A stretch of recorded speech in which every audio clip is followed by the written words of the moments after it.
안녕하세요, 역사돋보기입니다. 다들 이랬던 경험 없으신가요? 한국 사극 영화를 볼 때마다 유명한 사건 혹은 인물을 다루기에 어림잡아 무슨 사건인지 누구인지는 알지만 지난번 본 사극 영화들과 타임라인이 어떻게 이루어지는지 머릿속에 잘 정리가 안 된 적이요. 그래서 준비해봤습니다.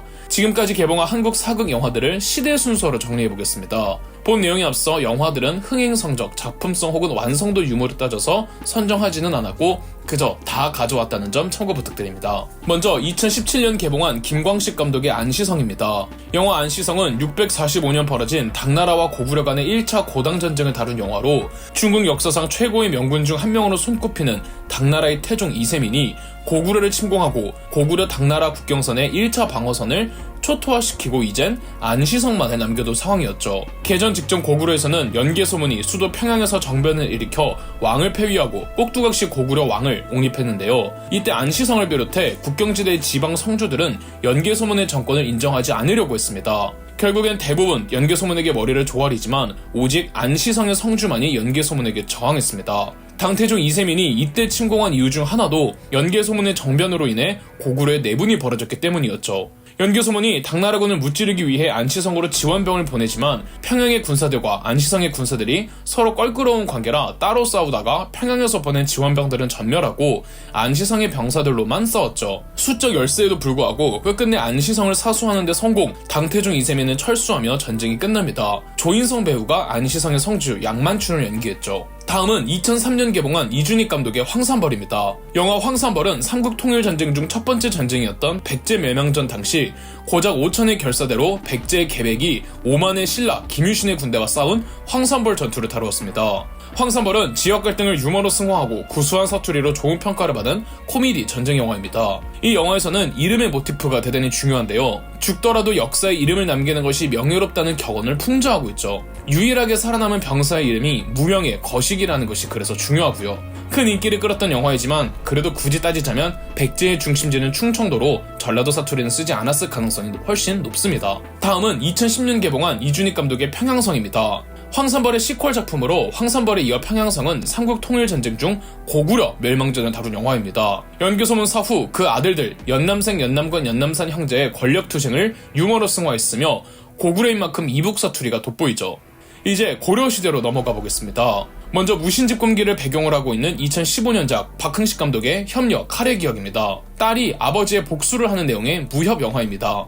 이병헌, 전도연, 김고은이라는 대배우들을 캐스팅했음에도 불구하고 엉성한 전개와 유치한 액션 때문에 많은 비판을 받았죠. 고려시대 무신집권기를 배경으로 하고 있지만 실제 역사적 사건을 다룬 내용은 아니며 시대적 배경도 직접적으로 노출하지는 않고 은은하게 표출하고 있어서 그저 시대극일 뿐이라고 볼 수 있죠. 다음은 2008년에 개봉한 유하 감독의 쌍화점입니다. 원나라 간섭기를 끝낸 고려의 31당왕 공민왕은 사랑하던 아내 노국대장공주를 잃은 뒤 모든 개혁 의지를 상실했습니다. 시리에 빠진 공민왕은 그 어떤 여인과도 동침하지 않았으며 자제위라는 미소년 호위무사 부대를 만들고는 오히려 남색에 빠지기도 했습니다. 영화 쌍화점은 주진모 배우가 맡은 공민왕과 조인성 배우가 맡은 홍림이란 역할과의 사랑을 다룬 퀴어물입니다. 아마 조인성이 맡은 홍림은 훗날 공민왕을 시해하는 자제위 무사 홍륜을 모델로 한 캐릭터로 보입니다. 다음은 2001년 개봉한 김성수 감독의 무사입니다. 김성수 감독은 비트, 태양은 없다로 큰 인기를 끌었고 그 차기작으로 내놓은 작품이 무사입니다. 서울의 봄도 김성수 연출작이죠.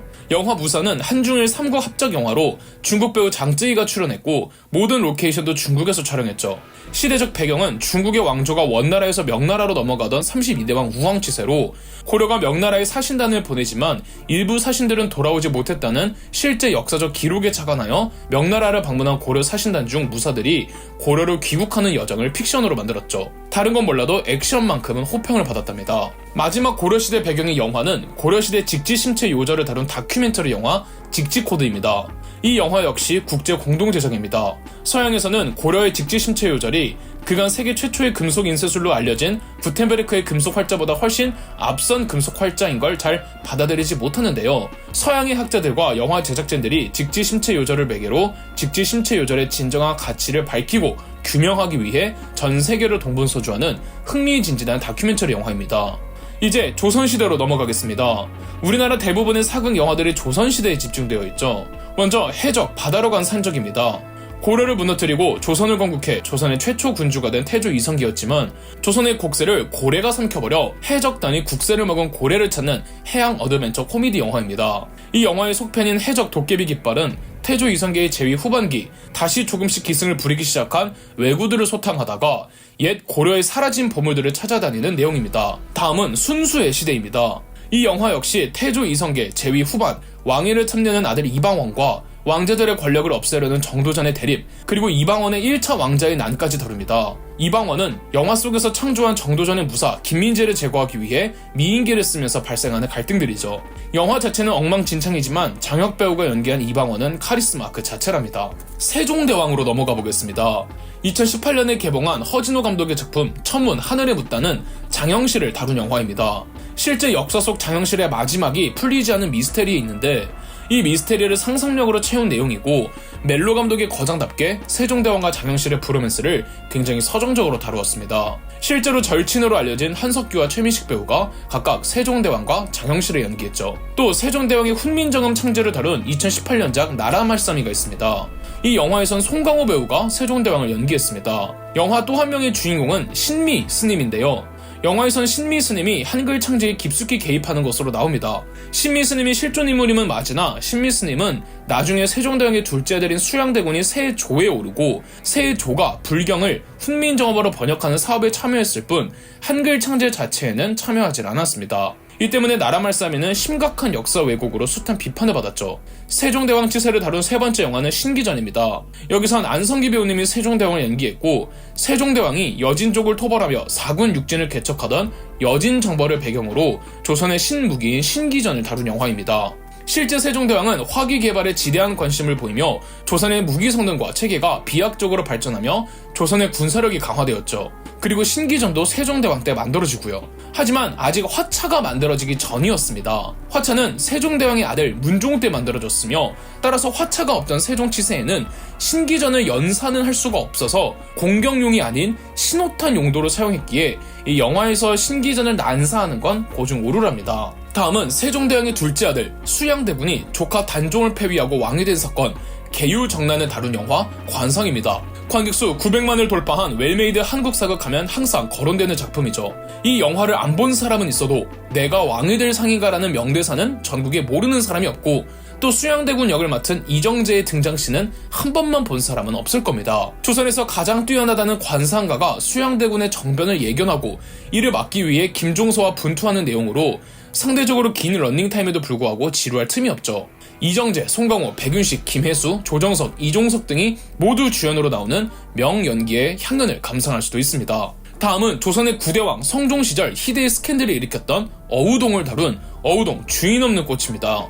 왕실 종친 이동의 아내였던 어우동은 남편에게 이혼을 당한 뒤 조선의 레전드 판무파탈로 거듭납니다. 왕실 종친, 양반, 궁궐왕실 경호원, 서리 등의 중인, 평범한 양인, 농민, 심지어 종이나 노비까지 신분을 막론하고 그녀의 남성 편력은 어마무시했습니다. 나름 사대부 집안의 여식이었음에도 남자를 더 유혹적으로 꼬시기 위해 어우동은 기방을 다니며 기생교육을 받아 대화하는 법, 춤, 노래, 악기, 연주 등을 두루 섭렵했죠. 홍찬이라는 과거 급제자는 과거 급제 행렬을 하다가 어우동을 본 뒤 눈이 돌아가 버렸다고 하고 방산수 이난이라는 또 다른 왕실 종치는 어우동이라고 몸에 문신까지 박았다고 하며 어우동 이웃집에 살던 한 남성은 어우동을 자기 조상님 모시는 사당까지 데려갔고 어우동을 보러 담을 넘거나 변장을 하고 어우동 방을 찾는 등 난리가 아니었습니다.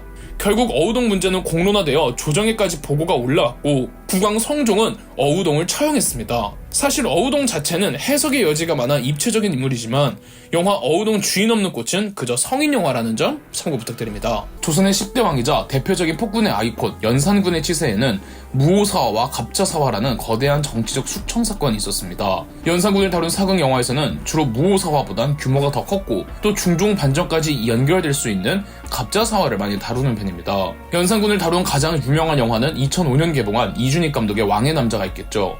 연극 이를 영화화한 작품으로 이준기 배우의 예쁜 남자 신드롬을 일으켰습니다. 비록 내용 자체는 픽션이지만 갑자사화를 배경으로 하고 있습니다.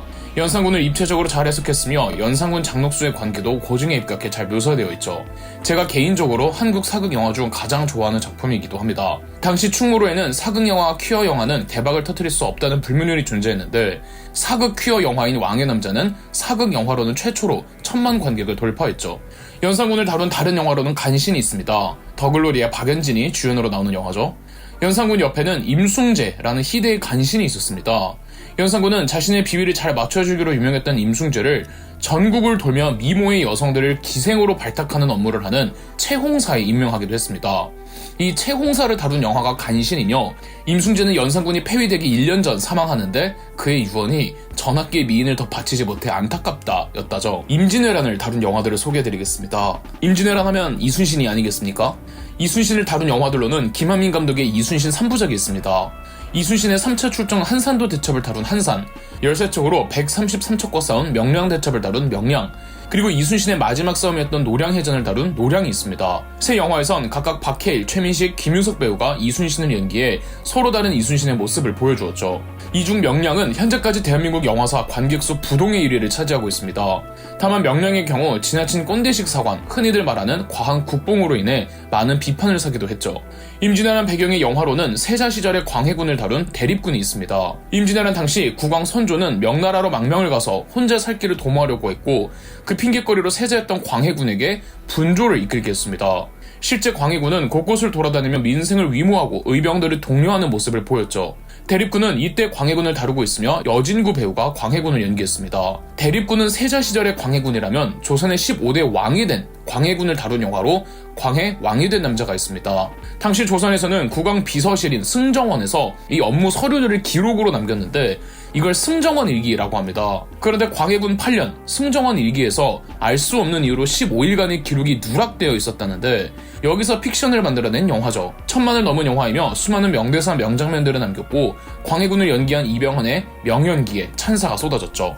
임진왜란이 끝나면 다음은 만주족이 쳐들었던 병자호란이 있죠.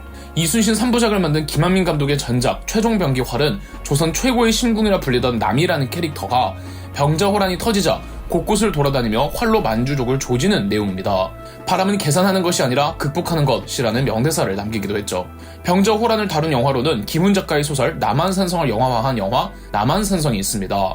박해일이 인조, 이병헌이 최명길, 김윤석이 김상원을 연기했죠. 영화 남한산성은 비운의 사극인데요. 많은 제작비가 투입되었지만 흥행에는 실패했습니다. 다만 제게는 한국 사극 영화 중 2번째로 좋아하는 작품이랍니다. 의외로 이 영화를 상당히 좋아하는 매니아분들이 꽤 있습니다. 아쉽게도 손익분기점을 넘기지 못하였지만 남한산성을 제작한 제작사와 감독 황동혁이 차기작으로 대박을 터뜨렸으니 바로 오징어 게임이었죠. 조선 후기로 넘어오면 사도세자의 비극적 죽음을 다룬 이준익 감독의 사도가 있습니다. 조선의 21대왕 영조는 왜 자신의 친아들 사도세자를 죽였을까를 이 가족관계로 풀어냈죠. 송강호가 연기한 영조 그리고 유아인이 연기한 사도세자의 묘사는 실제 역사를 기반으로 캐릭터라이징 되어 있으며 이 영화를 보면 마치 실제 저 당시에 영조와 사도세자가 저랬을 것 같다는 느낌이 들 정도입니다. 배우들의 명연기가 돋보이는 영화죠. 사도세자의 아들 정조를 다룬 영화로는 정조 1년 조년각 자객 침투 사건을 다룬 영린이 있습니다. 현빈이 정조 역할을 맡았죠. 정조 사후 순조가 즉위하자 정조의 정적이었던 정순왕후 김씨가 친정조 세력들을 탄핵했습니다. 탄핵의 좋은 명분이 천주교였는데요. 친정조 세력들은 남인이 많았고 또 남인 중에선 천주교 신자가 많았기에 1801년 병인박해라는 대대적인 천주교 박해 사건을 일으켰습니다. 이 병인박해 때 정약용 집안이 초토화됐는데 둘째 형 정약종은 처형당하고 첫째 형 정약전과 정약용은 각각 다른 곳으로 유배를 가게 됐습니다. 정약용처럼 실학자였던 정약전은 신안군 흑산도로 유배를 가는데 이때 장창대라는 어부의 도움을 받아 우리나라 어류백과사전 자산어보를 편찬했습니다. 이 자산어보 편찬 과정을 그린 작품이 이준익 감독의 자산어보입니다. 조선시대에서는 23대에서 25대까지 순조, 헌종, 철종 때까지를 세도정치기라고 하며 조선의 흑역사 시기를 평가하고 있습니다. 정치판이 개판이 되고 왕권은 추락하고 세도정치기에는 정말 한 국가에서 일어날 수 있는 가장 나쁜 일들은 모조리 일어났습니다. 관직은 사고 파는 물건이 되었고 지방관들, 백성들 세금 착취하는 데 바빴고 공무원들끼리 뇌물 주고받느라 바빴고 돈 좀 있는 상인들은 농민들 나몰라라 자기 재산 불리기에만 급급했고 지식인들도 세상을 등져버렸습니다. 설상가상 자연재해도 잇따랐죠. 이러니 세도 정치계에는 밀란도 많이 일어났는데 이 시기를 배경으로 만들어진 영화가 군도 밀란의 시대죠. 수리남을 연출한 윤종빈 감독의 작품입니다. 코미디 액션 활극으로 할리우드의 서부극과 케이팝 무비 형식을 취해 독특한 개성을 만들었죠. 이젠 고종을 다룬 영화들을 소개해드리겠습니다. 먼저 명당이라는 영화가 있습니다. 명당은 실제 야사에서 전해지는 일화를 영화화하였습니다. 한 풍수지리학자가 고종의 아버지 흥선대원군에게 현재 충남 예산의 덕산에 가야사라는 절이 있는 자리에 선조의 무덤을 만들면 그 가문에선 2명의 황제가 배출된다는 이야기를 해주었다고 합니다. 이에 흥선대원군은 가야사의 주지스님에게 돈 몇 푼 쥐어주고 강제로 가야사를 방화한 뒤 자신의 아버지 남연군의 묘를 이장해 왔습니다. 흥선군은 나중에 누군가 아버지의 묘에 손을 댈까봐 철을 녹여 부었고 그마저 모자라 강회를 비벼서 부었다고 합니다. 그 덕에 나중에 독일인 오페르트가 남연군 묘를 도굴할 때 실패했죠. 그런데 조선은 왕을 표방하고 황제를 칭하지는 않기 때문에 이 풍수지략자의 예언을 틀릴 수밖에 없지만 흥선대원군의 아들 고종이 훗날 황제에 등극했고 손자 순종 황제까지 있었으니 2명의 황제가 배출되었던 거죠. 고종 황제의 치세를 배경으로 한 영화로는 명성황후와 그녀가 고종과 결혼하기 전 사랑했던 무사 무명과의 멜로를 다룬 불꽃처럼 나비처럼, 또 커피를 좋아했던 고종 황제의 커피 독살 미수 사건을 다룬 가비 등이 있습니다. 고종 황제 치세가 배경이 되지는 않지만 영화 한반도에서는 명성황후 시해 사건인 을미사변이 묘사되기도 했죠. 그리고 고종 황제의 막내딸 덕혜옹주의 비극적인 생애를 다룬 덕혜옹주도 있습니다. 이제 독립운동가와 일제강점기를 배경으로 한 픽션 영화 혹은 정극 영화들을 살펴보자면 백범 김구가 명성황후를 시해한 일본 낭인 중 한 명을 때려잡았다는 사건에서 착안하여 이야기를 만든 대장 김창수, 안중근 뮤지컬 영웅을 영화화한 윤재균 감독의 뮤지컬 영화 영웅, 3.1운동에 참여하였다가 서대문 형무소에 갇힌 유관순을 다룬 한거 유관순 이야기, 1913년 전국 자전거 대회에서 우승을 차지한 엄복동 선수를 다루었지만 이제는 노잼 영화의 기준이 되어버린 자전차왕 엄복동, 최초의 독립군 전투라고 알려진 봉오동 전투를 다룬 봉오동 전투, 1923년 의열단 황호 경부 폭탄 사건을 다룬 김지훈 감독의 밀정, 일본에서 희대의 스캔들을 일으켰던 아나키스트 박열과 가네코 후미코의 사랑을 다룬 이준익 감독의 박열, 일본의 항공학교를 졸업해 민간 여성 파일럿이 된 박경원을 다룬 영화 청연, 조선 총독부가 식민지 조선의 모든 호랑이들을 없애려 했던 사건을 다룬 대호, 1932년 우가키 가즈시가 조선 총독을 암살하려던 작전에서 모티프를 따온 암살, 1942년 조선어 학회 사건을 다룬 말모이, 윤동주 시인과 그의 절친 송명구의 삶을 그린 흑백영화 이준익 감독의 동주, 일제말 강제징용을 다룬 류승환 감독의 군함도, 일제강점기 때의 조선 기생들을 다룬 해어화 등이 있습니다. 해방 직후 처음으로 우리 대한민국 선수 자격으로 첫 국제 마라톤 대회에 참가한 서윤복 선수를 다룬 1947 보스턴도 있습니다. 또한 위안부 할머니를 다룬 귀향, 허스토리, 아이캔스피크, 다큐멘터리 영화로는 김복동, 주전장 등이 있습니다. 마이웨이라고 2차 세계대전 노르망디 상륙작전 때 연합군의 포로로 잡힌 독일군 병사 중에 한국인이 있었는데 이 노르망디의 한국인을 소재로 극화한 영화가 마이웨이입니다. 하지만 영화도 너무 마이웨이죠. 비극적이게도 해방 후 한국은 거의 곧바로 분단되었습니다. 이념의 갈등에서 비극적인 사건들이 많이 일어났는데 그중 하나가 제주 4.3 사건이죠. 제주 4.3 사건을 다룬 영화로는 지슬, 다큐멘터리 영화 비념 등이 있습니다. 그리고 끝내 한국에서는 6.25 전쟁이라는 내전이 발발했습니다. 우리 현대사에서 가장 큰 사건인 만큼 6.25 전쟁을 배경으로 한 영화들이 굉장히 많죠. 빨간 마우라, 돌아오지 않는 해병, 남부군, 태백산맥, 태극기 휘날리며, 웰컴 투 동막골, 포화 속으로, 고지전, 서부전선, 오빠 생각, 인천 상륙작전, 스윙키즈, 장살이 잊혀진 영웅들 등이 있습니다. 전쟁이 끝나고 군부 독재와 민주화 운동을 다룬 영화들로는 김대중과 그를 정치인으로 만들어준 선거판의 여우, 엄청록을 다룬 킹메이커, 베트남 전쟁을 다룬 하얀 전쟁과 알포인트, 1971년 실미도 사건을 다룬 우리나라 첫 천만 영화 실미도, 1979년 박정희 대통령 암살 사건을 다룬 그때 그 사람들과 남산의 부장들, 12.12 사태를 다룬 서울의 봄, 5.18 민주화 운동을 다룬 화려한 휴가와 택시운전사, 그리고 다큐멘터리 영화 좋은 빛 좋은 공기, 5공화국의 서슬퍼런 공포정치를 다룬 영화들로는 남영동 1985, 변호인, 아웅산 묘소 폭탄 테러 사건을 다룬 이정재의 감독 데뷔작 헌트, 독재를 끝낸 6월 민주화 항쟁을 다룬 1987 등이 있습니다. 독재가 끝난 후 90년대에는 대북 침투 공작과 흑금성을 다룬 공작, IMF 외환위기 사태를 다룬 국가부도의 날이 있습니다. 그리고 이 모든 현대사를 관통하는 효자동 이발사와 국제시장 같은 작품이 있죠. 이렇게 한국 사극 영화들을 소개해드렸는데 여러분은 몇 개나 보셨나요? 그럼 역사돋보기였습니다. 저희 역사돋보기가 멤버십 가입을 시작했습니다. 멤버십 가입을 해주신 분들 덕분에 영상 제작에 큰 도움이 되고 있습니다. 감사합니다. 영상 재미있으셨다면 구독과 좋아요, 알림 설정까지 해주시면 감사드리겠습니다.